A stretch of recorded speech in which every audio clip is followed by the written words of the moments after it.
everyone, and welcome to this week's version of the Coaches Show, Football Edition again. Offensive Coordinator Josh Howard here. Before I get a chance to talk to Josh, we're going to send it over to T with McTee. And Josh, I want to warn you, he's got a really important question to ask you. So, Jarren, take it away.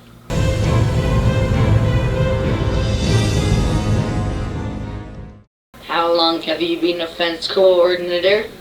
I've been an offensive coordinator here. This is my first year at Farmersville to be the offensive coordinator. But I've spent 3 years in Merkel out in West Texas, and I've also spent 2 years in Van out in East Texas being offensive coordinator, so 6 years total. Can we expect a balanced attack for this week's game? Absolutely. We've been running the ball very well. Even in the game against the Community the other night, it took us a while to get going, but running the ball has been kind of our strength of our offense. But I think that we have to be balanced to go ahead and put pressure on Bridgeport. Do you miss Brady playing on team? Absolutely. Because I don't. That's really funny. Absolutely, we miss Brady. Brady was a crucial part of our team and everything like that. But he's playing baseball right now and he's doing great things, and wish him all the best. But that was funny. That was a good one. What is your favorite part about coaching? Man, it's fun. It's fun. Get to hang out with the kids and get to play sports and watch those guys succeed and put the hard work in, and to see them kind of all their hard work come to fruition is it's an awesome thing to see. Thank you for sitting down with me today. Man, thank you for having me.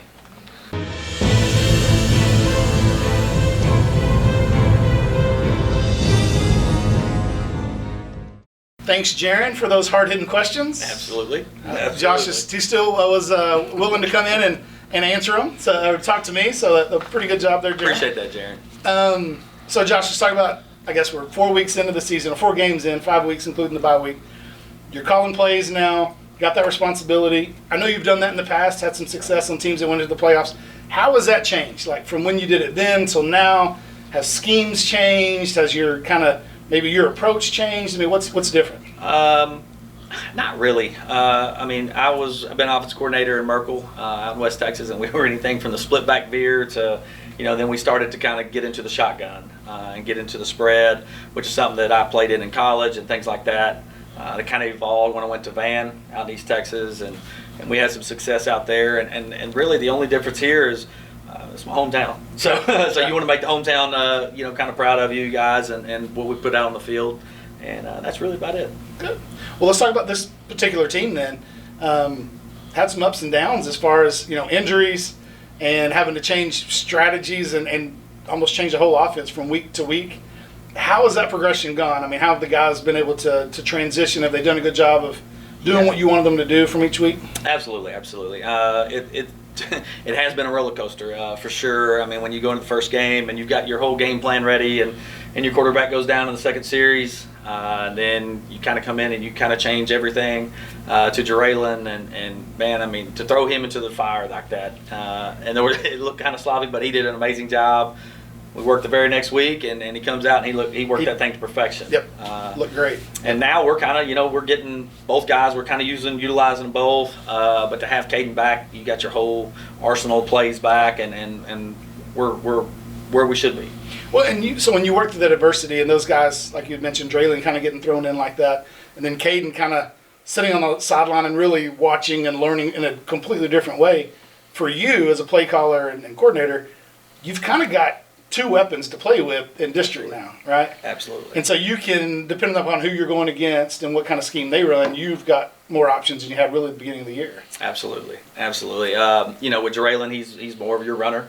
He's more your typical guy. He's dynamic and he's fast and he gives you problems in that way. And then you got Caden, who can throw the ball. He can sling it a little bit, and he reads different things, and you kind of got your whole arsenal. And you put both of them on the same field at the same time? Absolutely. And here's the deal. Caden was one of those guys that was probably going to play receiver for us early in the year.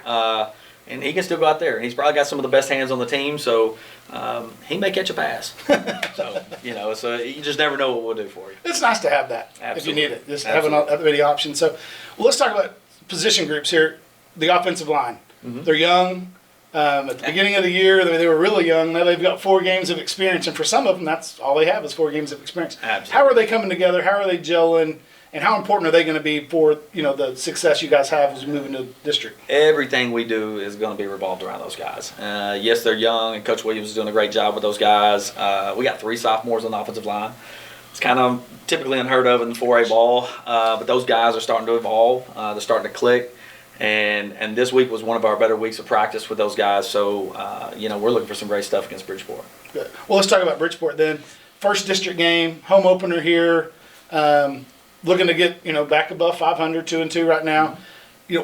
I know you don't want to take too much gamemanship about kind of what the strategy is, but what do we kind of have to look forward to against Bridgeport as we open up district? For us.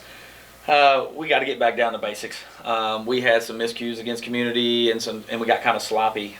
We turned the ball over 3 times, which is something we haven't done. So we got to have a balanced attack. We have to be able to throw and catch, and obviously our run game, which has kind of been our strength of the team.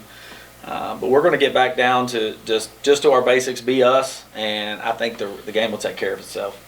You mentioned the run game, and we mentioned Draylon and Caden earlier. I think we'd be remiss not to talk a little bit about Jacob Tull. Absolutely. And he's just literally carried the team in certain situations, in certain plays, certain games.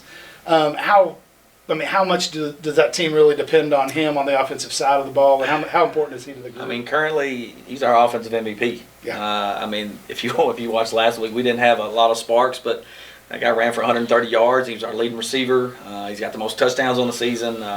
And he's kind of the guy that makes us go. Yeah. And so when we're looking for that tough yard, that's the guy we're looking for. Yep.